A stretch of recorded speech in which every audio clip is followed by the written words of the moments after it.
ಆ SIT ನೋಟಿಸ್ಗೂ ಕೂಡ ನಾನು ಎಕ್ಸ್ ಖಾತೆ ಮುಖಾಂತರ ಮತ್ತು ನನ್ನ ಲಾಯರ್ ಮುಖಾಂತರ ನಾನು 7 ದಿನ ಸಮಯ ಅವಕಾಶ ಕೇಳಿದ್ದೆ. 7 ದಿನ ಸಮಯ ಅವಕಾಶ ಕೇಳಿದ ಮೇಲೆ ಕೂಡ ಅದು ಮಾರನೇ ದಿನನೇ ಏನು ಕಾಂಗ್ರೆಸ್ಸಿನ ಹಿರಿಯ ನಾಯಕರಾದಂಥ ರಾಹುಲ್ ಗಾಂಧಿ ಅವರು ಮತ್ತು ಹಾಗೂ ಎಲ್ಲ ಹಿರಿಯ ನಾಯಕರುಗಳು ಏನು ಓಪನ್ ವೇದಿಕೆಗಳಲ್ಲಿ ಈ ಒಂದು ವಿಚಾರಗಳನ್ನ ಪ್ರಚಾರ ಮಾಡೋದಕ್ಕೆ ಪ್ರಾರಂಭ ಮಾಡಿದ್ರು, ಚರ್ಚೆ ಮಾಡೋದಕ್ಕೆ ಪ್ರಾರಂಭ ಮಾಡಿದ್ರು, ಒಂದು ರಾಜಕೀಯದ ಪಿತೂರಿ ಮಾಡುವಂತ ಕೆಲಸನ ಮಾಡಿದ್ರು. ಇದೆಲ್ಲ ನೋಡಿದಂತ ಸಂದರ್ಭದಲ್ಲಿ ನಾನು ಡಿಪ್ರೆಷನ್ಗೆ ಹೋಗುವಂತ ಕೆಲಸ ಆಯಿತು, ಐಸೋಲೇಷನ್ಗೆ ಹೋಗುವಂತ ಕೆಲಸ ಮಾಡಿಕೊಂಡೆ.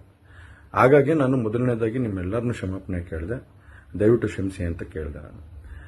ಅದಾದ ನಂತರ ಹಾಸನಲ್ಲೂ ಕೂಡ ಕೆಲವು ಶಕ್ತಿಗಳು ಎಲ್ಲ ಒಟ್ಟಿಗೆ ಸೇರ್ಕೊಂಡು ಇವತ್ತು ನನ್ನ ಮೇಲೆ ರಾಜಕೀಯದ ಒಂದು ಪಿತೂರಿ ಮಾಡುವಂತ ಕೆಲಸ ಮಾಡುವಂಥದ್ದಿರ್ಬೋದು, ರಾಜಕೀಯವಾಗಿ ನಾನು ಏನು ಬೆಳೀತಾ ಇದ್ದೀನಿ ನನ್ನ ಕುಗ್ಗಿಸ್ಬೇಕು ಅನ್ನೋ ಒಂದು ರೀತಿಯಲ್ಲಿ ಇವತ್ತು ಏನೇನೋ ಒಂದು ಪ್ರಕರಣಗಳಲ್ಲಿ ಅವರು ಎಲ್ಲರೂ ಕೂಡ ಒಂದು ಭಾಗಿಯಾಗುವಂತ ಕೆಲಸಗಳನ್ನ ಮಾಡಿಕೊಂಡ್ರು. ಹಾಗಾಗಿ ಇವನ್ನೆಲ್ಲ ನೋಡಿದಂತ ಸಂದರ್ಭದಲ್ಲಿ ಇದ್ದಿದ್ದು